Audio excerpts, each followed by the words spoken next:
الحسن ومن الشهيد حسين. حسینان وجود مبارک سعید، حمید و شهید و جواد و رشید. جوادی که جان در ره حق بداد، شهیدی که مانند او کس ندید. شهیدی که مانند او کس ندید. بشد سرور کل آزادگان، که در راه آزادگی شد شهید. که در راه آزادگی شد شهید.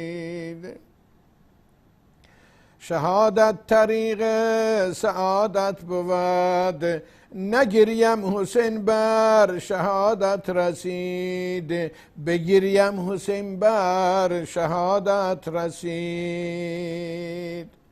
حسین با شهیدان به فردوس رفت، حسین با شهیدان به فردوس رفت. بود بهر ایشان لدینا مزید، بود بهر ایشان لدینا مزید.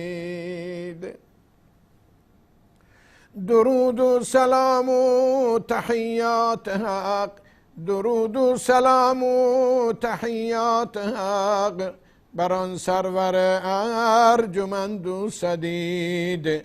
بر آن سرور ارجمند و سدید.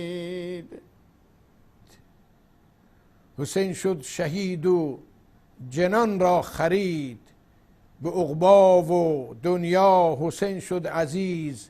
ولی قاتلش لعن و نفرین شنید. الا ای مسلمان تو عبرت بگیر، ز اوضاع آن بد سرشت عنید.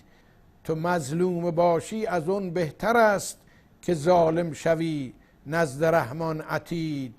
ز شافی هزاران درود و سلام، ز شافی هزاران درود و سلام، به روح حسین آن شهید سعید. الهی و صل علی المصطفى و آله و صحبه زمانا مدید. و آله و صحبه زمانا مدید.